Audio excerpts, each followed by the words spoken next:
নমস্কার, সবাই কেমন আছেন? আশা করছি সবাই খুব ভালো আছেন আর আমিও ভালো আছি। আবারও অনেক দিন বাদে নতুন আরেকটি ভিডিও নিয়ে চলে এসেছি।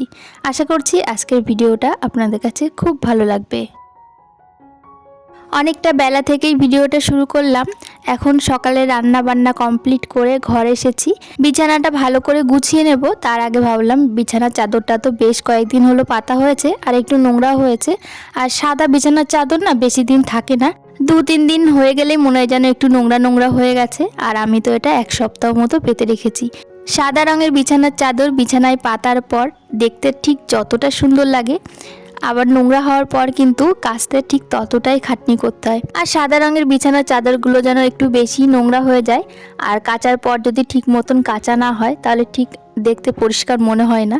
তো কেমন যেন একটা খুঁতখুঁতে লাগে যে সাদা রঙের বিছানার চাদরটা কাচা হলো কিন্তু পরিষ্কার হলো না, সেই যেন নোংরা নোংরাই মনে হয়।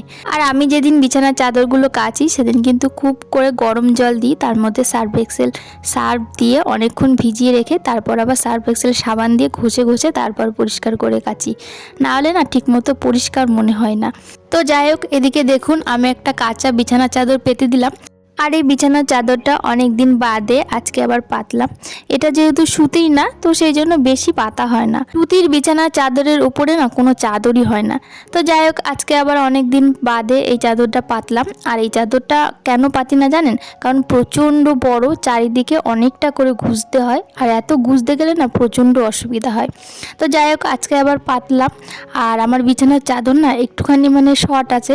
আগে যেগুলো সুতির আছে সেগুলো না কেমন একটু রঙগুলো চটে গেছে, আর রং চটা বিছানার চাদর বিছানায় পাততে একদম ইচ্ছা করে না। তো সেই জন্য এই বিছানার চাদরটাই পাতলাম।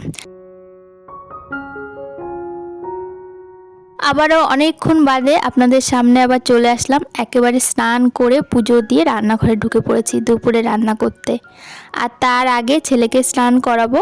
আর প্রতিদিন আমি স্নানের আগে ওকে তেল মাখিয়ে আর কি ফল দিই, ফল টল খেয়ে তারপরেই স্নান করাই। তো আজকে সেই জন্য ওকে তো এখনও স্নান করানো হয়নি, আমি একটু আগেই স্নান করে নিয়েছি, কারণ রান্নাবান্না করার পরে না স্নান করতে অনেকটাই দেরি হয়ে যায়। আর আজকে এই টাইমটায় একটুখানি হাতে সময় ছিল, তো সেই জন্য ভাবলাম একেবারে স্নানটা করেই নিই, তারপর নয় রান্নাবান্নাটা শুরু করব। প্রতিদিন তো আর একই নিয়মে চললে হয় না বলুন, মাঝে মধ্যে একটু টাইম দেখে কাজগুলো করে নিলে কাজগুলো একটু তাড়াতাড়ি হয়। আজকে যেমন মাছ এনেছে বাজার থেকে, তো সেই মাছগুলো কেটে বেছে ধুয়ে রান্নাঘরে আনতে আনতে অনেকটাই সময় লাগছে।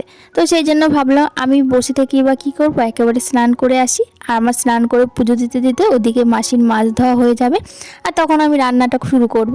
তো বসে থেকে তো লাভ নেই, বসে থাকলে তো সময় চলে যাবে, সময় তো আর আমাদের জন্য বসে থাকবে না, সেই তো আমার দেরি হয়ে যাবে। তো সেই জন্য একেবারে স্নানটা করেই আসলাম। আর এইদিকে ছেলের জন্য 2-3 রকমের ফল কেটে নিলাম, তবে সব ফল খাবে বলে মনে হয় না।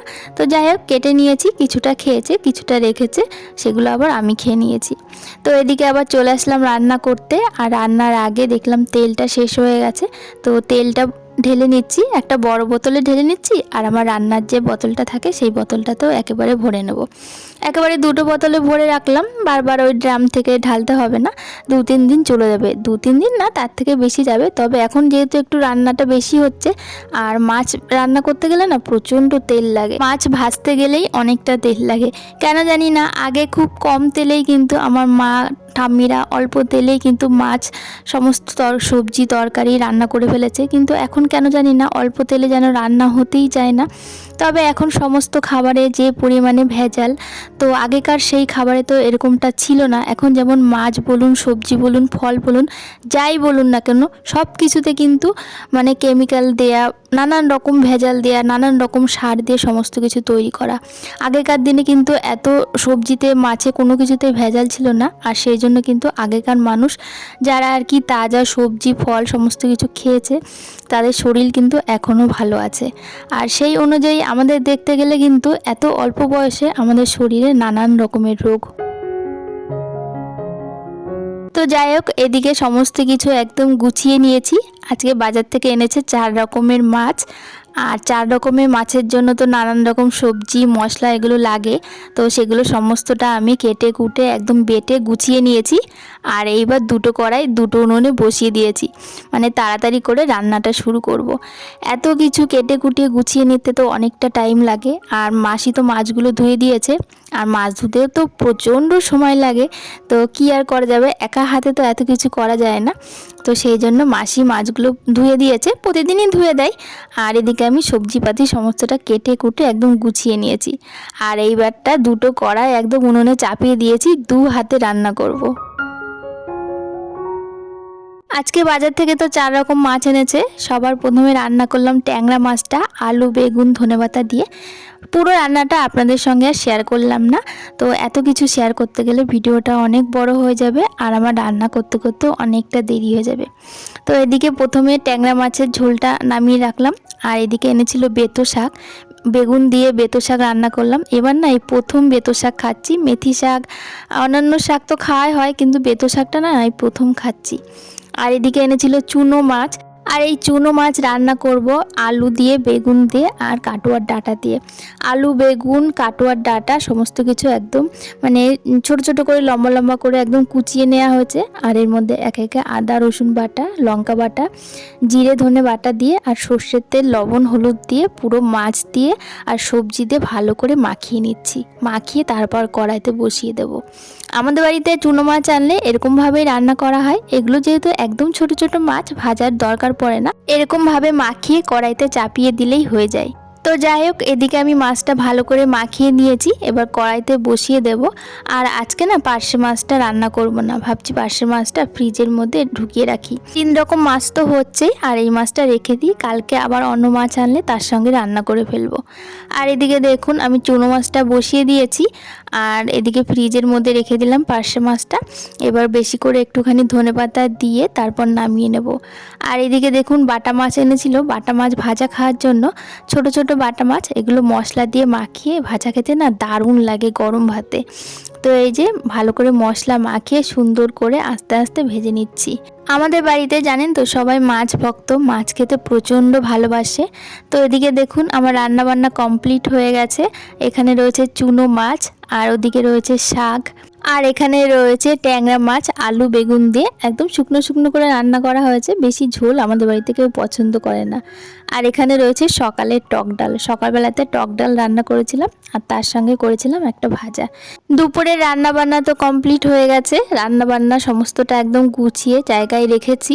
আর এইবার রান্নাঘরটা খুব ভালো করে পরিষ্কার করে নিচ্ছি। রান্না হয়ে যাওয়ার পর রান্নাঘরে কিন্তু যদি আধা ঘন্টা সময় দিয়ে রান্নাঘরটা সবসময় পরিষ্কার করা যায়, তাহলে কিন্তু রান্নাঘরে অতটাও এফোর্ট দিতে হয় না। কারণ এই আধা ঘন্টার মধ্যে রান্নাঘরটা খুব ভালো করে কিন্তু ক্লিন করে নেওয়া যায়। আমি এখানে খুব ভালো করে গ্যাসটা পরিষ্কার করে নিচ্ছি। আর সব সময় কিন্তু আমি হ্যান্ড ওয়াশ দিয়ে গ্যাসটা পরিষ্কার করে নিই। গ্যাসের চারি সাইডে যেখানে যেখানে আর কি তেল মশলা ছিটে যেতে পারে সেখান দিয়ে খুব ভালো করে হ্যান্ড ওয়াশ দিয়ে আমি পরিষ্কার করে নিয়েছি। আর তারপর শুকনো একটা কাপড় দিয়ে ভালো করে গ্যাসটা মুছে নিচ্ছি। গতকালকে রাত্রেবেলা একটুখানি দুধ গরম করতে বসিয়েছিলাম, আর দুধ গরম করতে গিয়ে না দুধটা উতলে গ্যাসের মধ্যে পড়েছে। আর দুধ জিনিসটা গ্যাসের মধ্যে পড়লে গ্যাস এতটা নোংরা হয়ে যায় কি আর বলবো। তো সেই জন্য অনেকক্ষণ ধরে গ্যাসটা খুব ভালো করে মুছে নিয়েছি। আর এখন চিমনিটাও ভালো করে মুছে নিচ্ছি। আর এবার সিঙ্কটাও খুব ভালো করে মেজে ধুয়ে একদম পরিষ্কার করে নেব।